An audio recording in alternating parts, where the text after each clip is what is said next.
My name is Anthony Robinson. I'm a volunteer, first of all, with Festival of the Diaspora. I'm also the founder and principal of ARC Global Strategies, which is a boutique consulting firm that works on project management, transformative organizational transformation, as well as defense and national security and foreign policy topics. And I'm very glad to be here. We have a great discussion here, and I didn't know that I was going to do this panel until maybe like 2 weeks or so ago, and I think it worked out well because I didn't know a lot about the topic. Well, I didn't know what topic it was, but just so happened that I used to work at the Department of Labor, and I worked in Veterans Employment and Training Services, so understanding labor laws and how labor and the workforce kind of all comes together is something that I've kind of dipped my toe in, but I am by far not the smartest person in the room, thank goodness. We have two great people here that are going to educate us, probably entertain us, but we're going to leave here better than what we came in. Is that okay? All right, outstanding. So the title of our session is The Future of Work is Skills First, Advocating for a Paradigm Shift in Hiring Practices. And one of the first things that I thought about, by a show of hands, has anybody applied for a job or hired for a job in the past 2 or 3 years? Show of hands. Okay, which one? The hired or you applied? Hired. And what about you? Did you apply or hire? Apply. Okay, how about in the last 2 or 3 months? More recently, has anybody applied or hired? Hiring. So one of the first things I thought about was the absurdity of job descriptions. You have about 50 kind of job descriptions or PDs, position descriptions, and they just don't make any sense to me. And I'm kind of like, and this is to like work at McDonald's, like have a master's degree, 10 years of experience, plus need to be able to lift 100 pounds at the drop of it. Like, they just don't make sense to me. So as we talk about kind of we're going to talk about the current landscape and the shift that should, because I want to know more about what a skills first agenda or skills first work is. So that's going to be really good. So I'm going to have Danielle to my left introduce herself, and then we're going to have Roosevelt introduce himself, and then we're going to go ahead and get started. So go ahead and give your bona fides, please. Ooh, ooh. Okay, my name is Danielle Harrington. So I tell people I play in 2 worlds. So one world, like my wonderful esteemed counterpart here, we are military veterans. So I have 32 plus years in the military. I've done active duty, reserves, National Guard. I'm finally going to hang up my hat in 2 years. I'm old and I need to make room for other people. So so in the military, I'm a medical planner. So I look at big picture and look at the types of resources we need, whether they're personnel, logistics, IT, that type of stuff, and give guidance on, depending on what the area is, what that medical support looks like. So I do it very high-level strategic. I normally sit on a general staff to help make those decisions. My other life is I do HR strategy. So I have been, I would have to say over the past 18 years, working for myself, or I'll go in for a project, which they now call for a chief human resources officer, fractional. So I'll do fractional work. But I really look at for organizations, as you're growing or changing, what does your workforce need to look like? And that can be personnel, that can be operational processes. It can also be the facilities that you look at, professional development, those types of things, and also helping on professional development, because that's one of the things that's going to be key in this skills first workplace. It's how are we developing talent? So that's what I do, a lot of consulting with private sector and on the government side of what that's going to look like. So that's me. Roosevelt. Good afternoon, everyone. Roosevelt Dona, attorney at law. In law, I've specialized in 2 functions. First, real estate with a specialization and focus on land use and development, so building communities. And then the other hat that I wear is in politics, so working on a bipartisan basis to get candidates elected to office, hopefully to execute good government. Recently closed a transaction, 85 acres with a client down in Texas with TD Jakes to build a workforce community. The same client joint ventured with Robert Smith, the second wealthiest African American in the U.S., to pledge $100 million to HBCU campuses to develop those campuses. And thankfully, we have representation with a number of banks serving as lenders counsel. So that's our day-to-day. And our clients primarily function as executives. So I need to get into that head, so I function as an executive attorney. And in terms of the workforce, soon to be purchasing 100 Papa John's for a client. So although not directly involved in the labor force, workforce, because of what you're doing for the client, you need to understand work trends and how things are happening in terms of connectivity to today's event. So it's a pleasure to be here, and I'm looking forward to the conversation. Now, why don't you go ahead and keep the microphone? So 2 things that you said. Is Shaquille O'Neal the client for Papa John's? No. Okay, all right. And also, if you are not aware, he mentioned the name Robert Smith. He spoke at commencement at Morehouse College one year. And in the course of his commencement speech, he paid the tuition off of every student that was sitting in the audience. So that's a big deal. That's a big deal, and the fact that you're working with that. So hats off. Can we give both of our panelists a big round of applause? So why don't we go ahead and I want to stick with you. I'm going to have both of you answer this question. Since we're advocating for a shift, can you give us kind of a state of affairs? What's the current landscape of hiring practices, and why is there a need for this shift? One word I would use is reimagining, and another word I'd use is disruption. The way we've looked at hiring and workforce over the last, call it 50 years, has fundamentally shifted with work from home, effects of the pandemic, technology, and this digital nomad ecosystem that exists. So if you're in the business of hiring or in some way connected to the labor force, you really need to reimagine how you've been looking at this in order to ensure that you're preparing the best talent for your workforce and your organization moving forward. And much of that, in my estimation, is going to move us into a more skills-based economy rather than what we've had now, which is this framework of follow this step, get this degree, get this certification, you automatically get this job, irrespective of how much value you're bringing to my enterprise. So that's my state of affairs. So Danielle, I want to ask you the same question. What's the state of affairs? And can you also, since you are a HR specialist, who is behind this whole deal, what I call the absurdity of the job description? Who is coming together to say that for an entry-level job, you need a master's degree with 10 plus years of experience, but it's entry level? Who is behind all of that? All right. Is it you? Sometimes. Okay. So I'm going to say sometimes those Okay. unrealistic things, but it's also what the client wants. Okay. So you have to appease. But to start with, the reimagining and where we're going, besides the things that Roosevelt talked about, the other things that we're looking at now with organizations is cost. What is it costing to get people up to skills on what they need? Also, there are certain skills that we require or we learn in college that you really don't need to do those jobs. So they're looking at things practically of, if you need to do this thing technically, knowing the history of a company, of a country, or a philosophy class, those things really don't matter. And it's also a time thing. It is one of those things of, if we're talking, you're gonna do 4 years of college, then to go into a job where we're still gonna have to train you to do that, that is a waste of time, and for you, and maybe even for the organization, a waste of money. So they're looking at doing things much more efficiently, and it's also a little bit of common sense. There are a lot of things that we learn in regular life skills that are much more important when you go into the workforce. So when we're looking at skills-based, if you've worked at McDonald's and you've worked there, let's say, for 3 years, so number one, we know that you have a work ethic. We know that in those types of jobs where you're gonna work multiple areas, you're not gonna be on fries forever. Because that was one of my first jobs as fast food as a teenager in high school.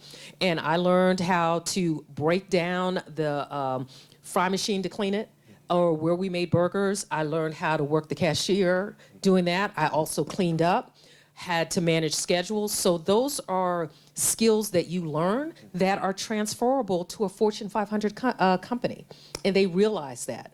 So those are, much more practical ways of looking at getting people in. Switching to the idea of these job descriptions, and I tell my clients this too. Having lived through multiple changes in the economy, i.e. the internet bubble in the early 2000s, I lived in New York City, so I was impacted by 9/11. I worked financial services on Wall Street, so that was the next thing that hit. Next thing I went through was the mortgage markets when that crashed, dealing with that. Now, COVID. So you've had these different types of things, and what happens is when money is good, when things are good, when companies want to invest in innovation or change, they do a lot of hiring. But when the markets contract and you have to be beholden to shareholders or things change in the economy and there's not funds available, you're going to get rid of people. So during those times, when the market is open, you're much more apt to take people that you can train or have skills that you're like are a little bit different, and we can work with that.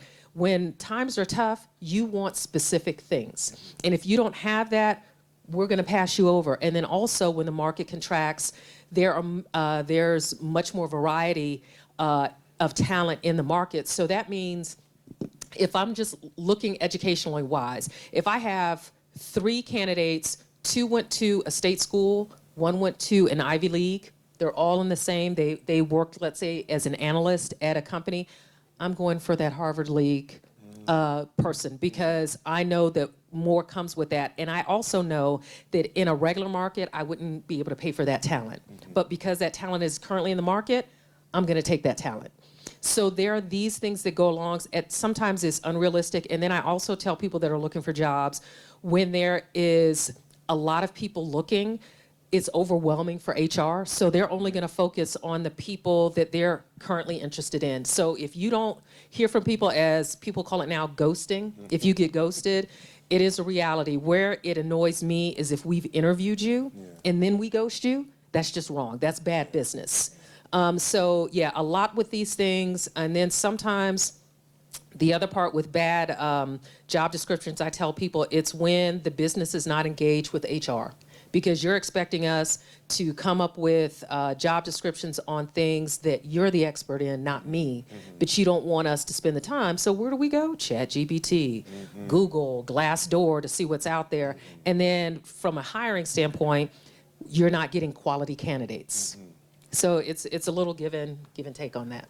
Thank you. So, Roosevelt, I have a question for you. Since we talked about this a little bit earlier, and that was a great deal, like, we're working together real good. I want to talk about how technology has impacted hiring practices and the job market overall, and how you see it impacting it, whether positively or negatively. Because I remember the days of applying with a written application and maybe having to do a cover letter. Who's ever done a cover letter? Those are the worst things in the, I despise cover letters. But how do you think technology will impact the shift that you want, either whether it will be a challenge or an opportunity? Sure. So one way technology has had a glacial impact on hiring is with AI and sourcing through applicants. So if you're applying for a job now, you better get versed in SEO and buzzwords, because these AI systems are combing the applications, sorting for specific words, funneling those applications into one vertical and everything else into another. And then that pool then is the pool from which an HR professional has to pull. So if your resume isn't properly formatted or SEO'd, you're shot out of the gate. It doesn't matter how expert you are, how technically sound you are on paper, you fail to stand out, or you fail to match their criteria, their algorithm, so they won't even see you. So that's one in terms of impact on the market. Two, in terms of what that means, well, if you're applying, you need to make sure you know how to apply.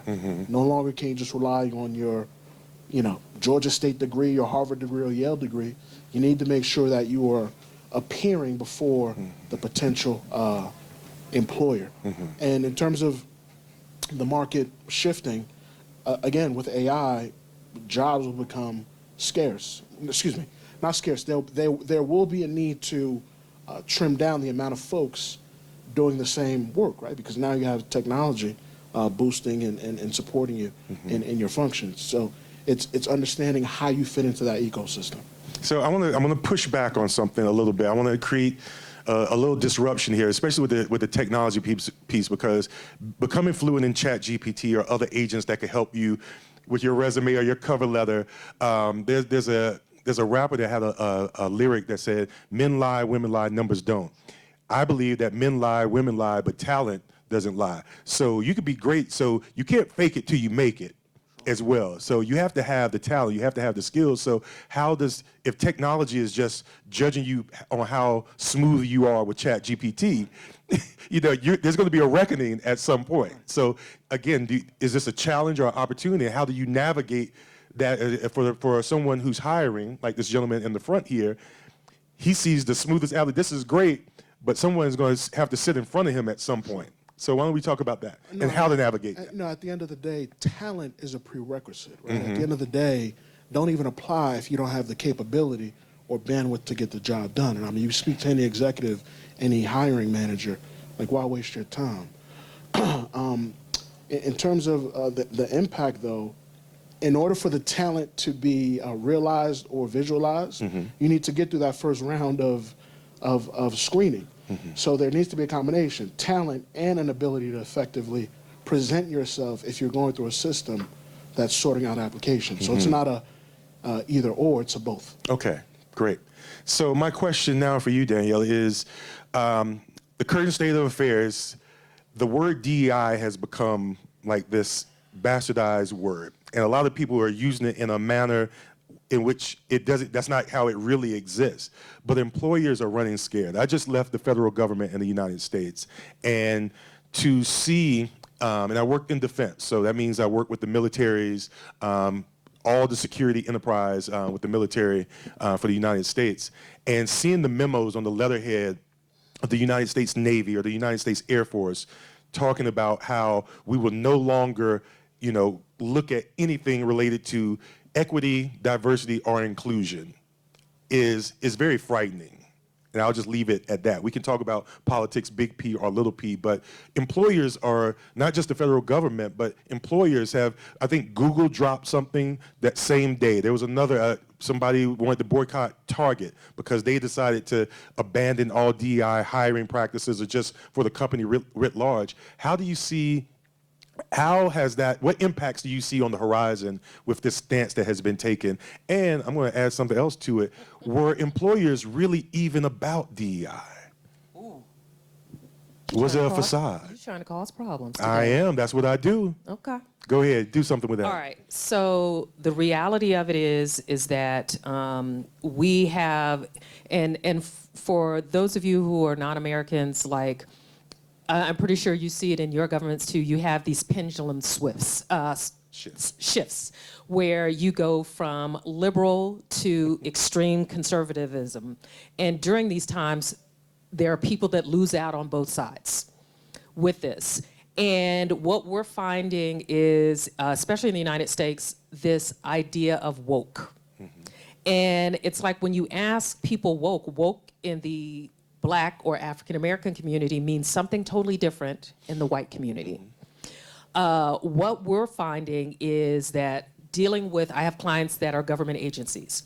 What we're finding is we now have to find new language to use. So what the conversations I'm having with people is we cannot use diversity, equity, inclusion.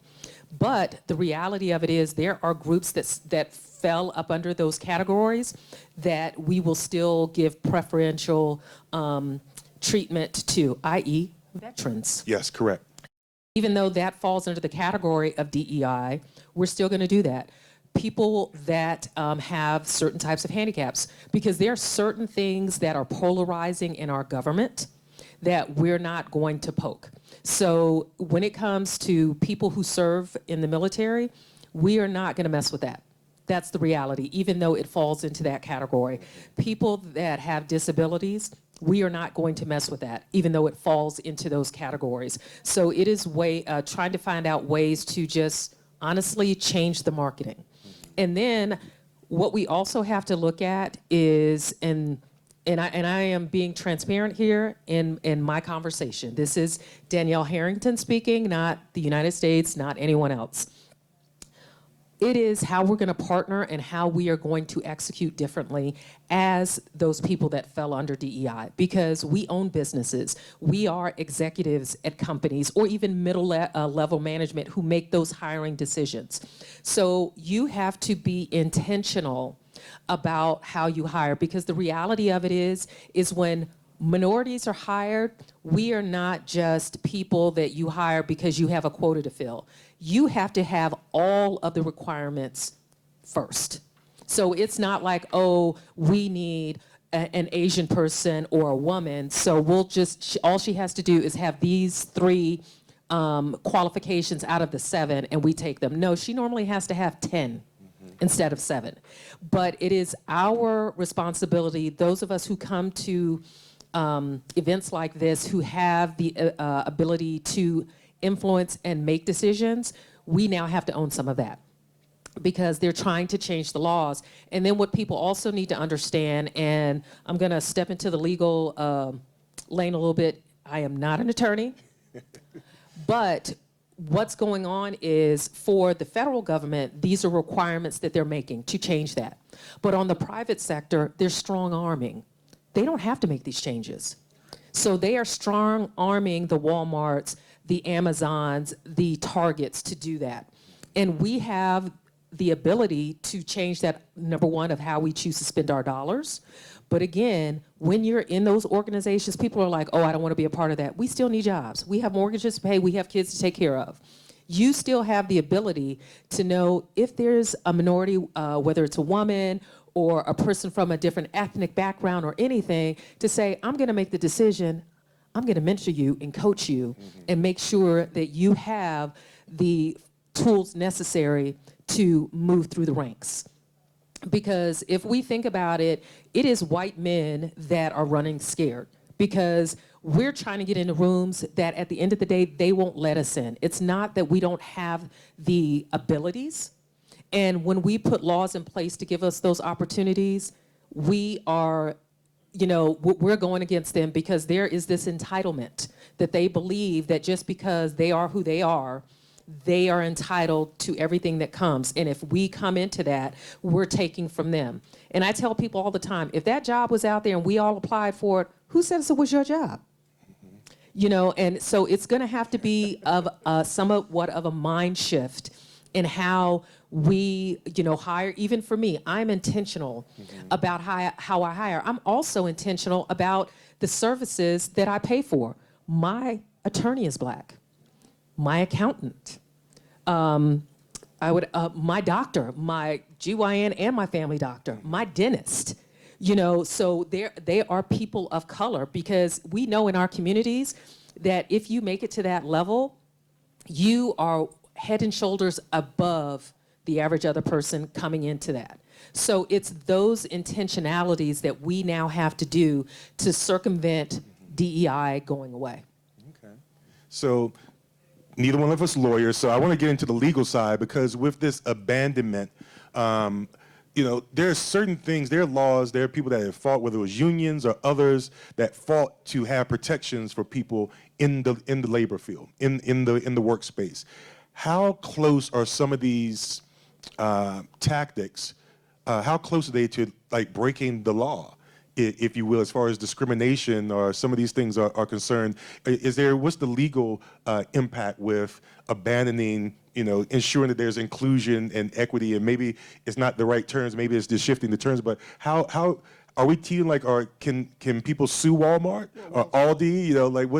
What's the legal ramifications? Well, full disclosure, at the end of the day, DEI initiatives are not necessarily legal initiatives. Okay. They're corporate positions that are taken to promote or actually participate in making sure that you have representation within your company. So that's to answer that question. Okay. And in terms of this thing we call DEI, at the end of the day, the position that I sit in is oftentimes macro. So looking at strategy, looking at how decisions impact the greater good. And at the end of the day, if you want to compete in this globalized economy that we live in. If you want to ensure that you are refining your hiring practices in corporate structure such that the best talent rises to the top, it's in your best interest to make sure that your addressable market of talent is as diverse as possible, because with this diversity of perspective, this diversity of experience, the best ideas are fashioned. If everybody is thinking the same way, looking at the same thing, coming from the same perspective, you're only talking and solving a problem from that perspective. So everyone should keep that in mind. At the end of the day, Cyrus the Great once actually had a quote, and in the quote he said, you need to have diversity of counsel, but unity in action, right? So get all of the ideas, refine them, so hopefully the best idea is presented. So DEI is actually a corporate asset, and it's a liability to not participate in diversifying your workforce, because that means you're not interested in the best idea, structure, corporate culture. All right, go. I love this. Go ahead. It's all you. You know, my perspective is a little bit different, because when we think about colonization, Okay. and we think about how a lot, even here in Colombia, where you've had people come in and do things by force. And that's what's going on right now in our American government. They are making changes by force. And it is not about the best ideas. The most talent is about, I want to keep control. Because there's a group of people who believe that their way is the right way, that their standard is what everybody should be beholden to. So this idea of creativity, diversity, and I tell people more than anything, I want equity. Because you can have a diverse group, you can have an inclusive group, but if I don't have the equity to make decisions or to do anything, that diversity and inclusion really don't matter. And this is really about they are losing equity. One of the ways they are losing equity is our population is changing. So in America, the Anglo-Saxon, white, whatever you want to call them, are now becoming a smaller majority in our population. So we were having a talk last night with some folks looking at census data. I did not realize the 2020 census data never has been released. So where we're looking at changing the population, and we know that the Hispanic population is the growing population in the American culture, and we are predicting for the next census reading that they will overtake the white Americans. Like, we see that coming. But from a biased way of looking at the policies that are being made, they are making policies so that the white majority can stay in power. So that's where a lot of this comes from. You know, you can never tell me about we don't have enough minority talent, we don't have enough minority people available to do things. And to your point, you're right, it is a good thing to do, but the reason that we have these initiatives, because they never wanted to do it in the first place. You know, so that's why we had the Civil Rights Act. Then because when we got into those positions that were at the same level as them, there is this, and I would have to say in a lot of ways, an unconscious bias to believe that I am the chosen, that this is ours, and if anybody else comes in to take it, it's a problem, and we had to give it to you. You didn't earn it. So there's a reckoning with that. And I would also say there's a reckoning because we have younger generations coming up that are much smarter, that have more access to information, but we also have very diverse groups. So it's now not just always black and white or Hispanic. We've crossed all of those mixings. So you have all of these multi-ethnic children who are looking at you like, what do you mean white or black? I'm not that. I'm biracial, or whatever. So it's looking at that, and again, that core of folks who have created revisionist history want to keep it that way. And we are seeing it, but at the end of the day, we all own a part of it. And like I said, in your lane, it's whether how you hire or who you coach, mentor, who you give opportunity to, that's gonna keep us in the game. So partnering and how we do things is really what's gonna matter. Not what policies or executive orders are being signed. we have to do our part. It doesn't mean you have to do all the lifting yourself, but it's like, are we going to work together to make this happen? Yes, do your part. I will say this, keep the mic for a second. I'm getting ready to come back to you, Roosevelt. Again, because the word DI has been turned into like bad language or just the boogeyman, if you will, some people don't realize that it's actually has helped everyone, because in equity, I remember applying for jobs when after I got out of the Marine Corps and was getting into the job market.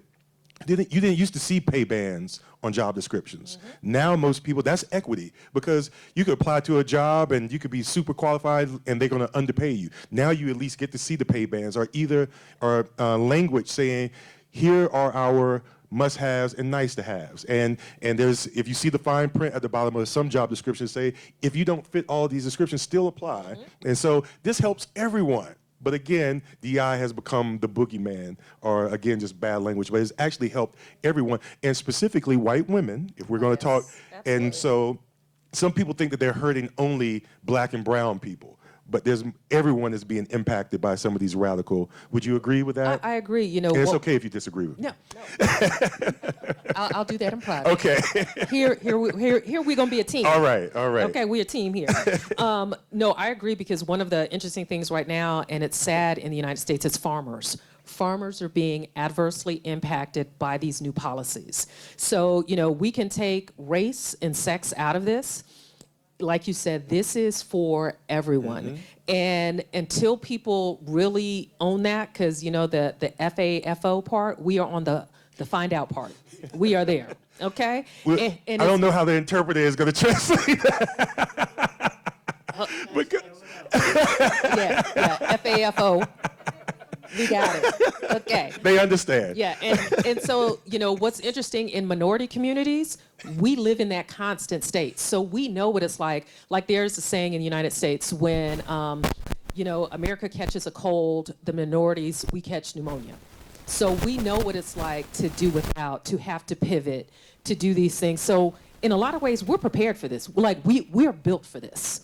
So they can make all of these policy changes, but if we historically look at our parents, grandparents, great-grandparents, how they, with nothing, built amazing, thriving businesses and communities, how you had doctors and lawyers that had second, third-hand school books, or virtually none at all. So we have the history of being able to do this. And tying this into the workforce, you know, we have the resiliency, regardless if there are not a lot of resources available, we will figure it out. And so that's what I tell people. I have friends that I have to take off the ledge sometimes, and I'm like, focus on your lane. Make sure you know your job and what you need to do, but also have options. And I'm gonna say this continuously, it is about relationships.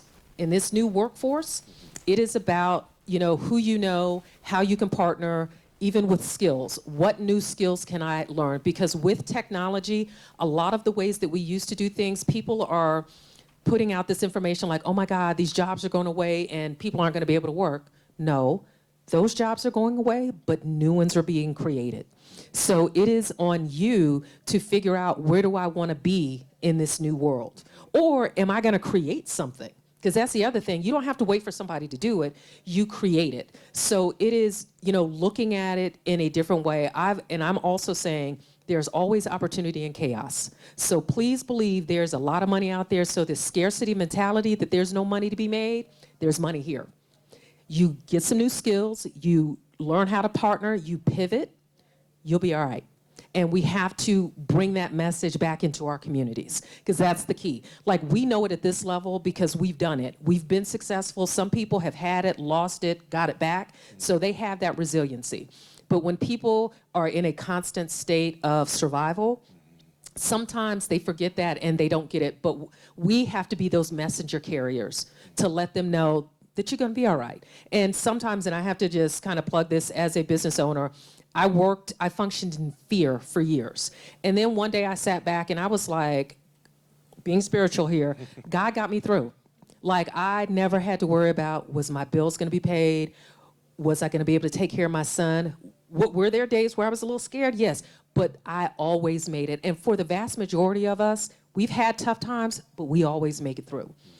So that's, you know, the messaging that we're going to have to be, and getting that out to people. So Excellent. So Roosevelt, I'm going to give you not one last word, but I have a question I'm going to ask you. Then we're going to open the floor up for questions. Going back to our original message, skills first is the future of work and the paradigm shift. Who all needs to be involved to make this happen? Does it happen at the federal government level, the state, local government level? Do policies need to be changed? Like, who needs to be involved? Who needs to be at the table to help with this shift that we're talking about? So that answer is twofold. First, all politics are local. So I think I know your local municipality, your local infrastructure needs to get ahead of this and start putting together the community forums, start having the civic engagement and corporate discussion about things to come, to start getting folks to hear about things, ask questions, and then hopefully research it. So everyone needs to get involved, and it really starts at home, right? And with respect to this survival mentality you were talking about, folks need to look in the mirror and understand that no one is coming to save them. It doesn't matter what you're reading, how you feel, these things that are put out there to desensitize you and take you away from reality, to sedate you. Please get sober, look in the mirror, understand that this is all on you. No one is coming to save you. So get out of the survivor mentality, get some skills, ask some questions, find a mentor, pester somebody until they say, yes, I will take your call, I will take your meeting, here's the answer to that question, and hopefully that continues you along your journey of prosperity. So it starts in the home, and then after home, it's local. Outstanding, thank you. If we have our room captain, I know there's one question that we already have teed up, so we have about 7 minutes left, but I want to go ahead and get some questions from the audience. I didn't, but I just came up with something. Good. I think I totally agree. This is an excellent opportunity to come together as a diaspora. I mean, I have always felt that I am Colombian, I am Nigerian, I am Kenyan, I am all of that, and we are the global majority. I've never referred to myself as a minority. And so to deny our collective power as the diaspora is almost slander. So what 3 action steps would you provide for us in terms of harnessing the reality that no one was coming to get you last year either? To seize our own power, whether we reside here in Colombia, in terms of economic prosperity. 3 things we should do right now, or if we live in Oakland, California. So the spirit of equity, I think there are 3 of us here, so maybe each one of us takes a word and says something. No, I want you to have all 3. Well, you could want what you want. You're about to get one. Now that we got that out the way. For me, education is key. There's nothing new under the sun. Our life as humans, our human existence is cyclical. So understand, right? Original man, understand your place and position as kings and queens of your respective lands and walk into that, own that, and understand that communities before you have looked within, have nurtured themselves, have educated themselves, and have prospered. And this too shall pass, and we can do it again. So education would be my word. Mine is kind of a 2-word: coalition building. This is a time where we're going to have to work together to make things happen. And with that, I think it's rebuilding trust. Generations before, they had trust in one another to spend money, to loan money, to vouch for one another, to make things happen. And we've got to get back to that, because we're so afraid, to have somebody tarnish our name, or lose money with them, or whatever. This is going to be a time where whatever skill set you have, we work together. Like I tell people in business, I will take a piece of something than all of nothing.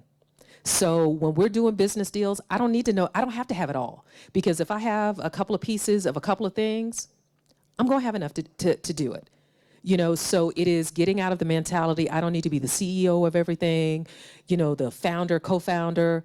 I don't mind being in the background, but it is that coalition building of either working together in partners to do things, or even just giving each other information about, hey, these free courses are available, or this is going on, this job is coming up. It may not be a great fit, but it's a great way for you to learn some skills. So it is sharing that information to be able to move us up and uplift us as a whole. And I really think that we have to be imparting that into our young people in doing that. I'll be quick because I know we have another. Mine is resiliency. I was just thinking about this and honestly got just a little emotional thinking about this. That's what they're afraid of, is our resiliency. My grandmother was one generation removed from slavery, and her grandson serving in the administration of the first black president was her wildest dream.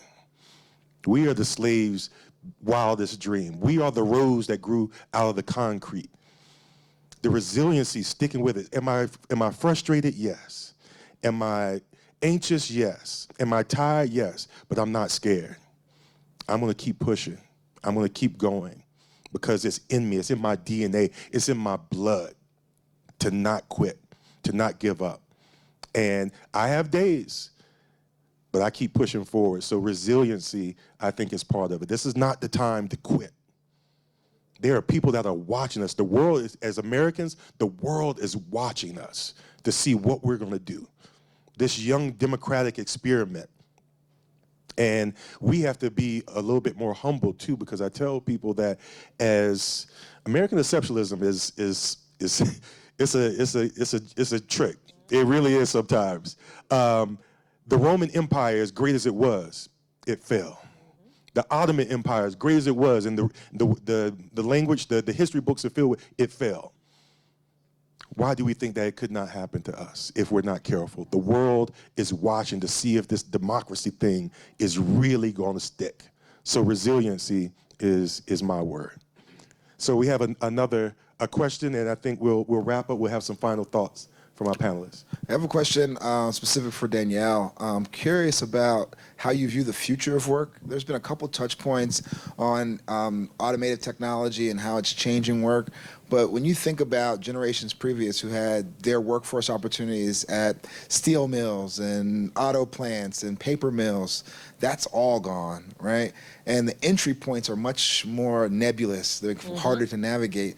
And I'm just really curious from your perspective as a fractional HR, where do you see the future of work, and what direction would you give our people to navigate the future of work? So number one, the thing that I look at is the more knowledge you have, the more power you have, because knowledge gives you options.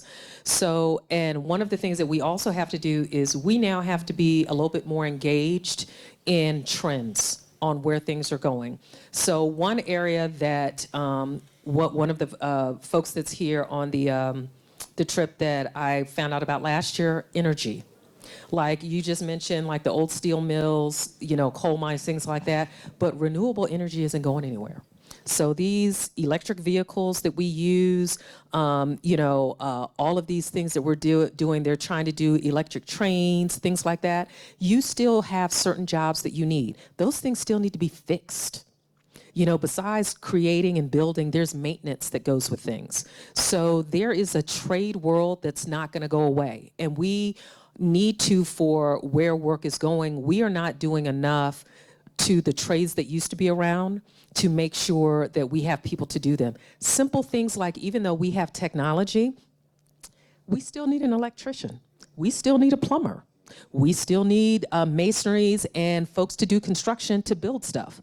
Those jobs aren't going away. So it is just making sure that you are much more educated, but then we have to press, I would have to say government side, is making sure that our local policies, as they're doing, when you guys planning, city planning and stuff like that. If you know building is coming and stuff like that, you know you're going to need those jobs in that community. If those jobs are going to be in that community, you know you need to know that the schools are going to have to train on that, whether it's in high schools, local colleges, or even training programs. So that's the way that we are reimagining that.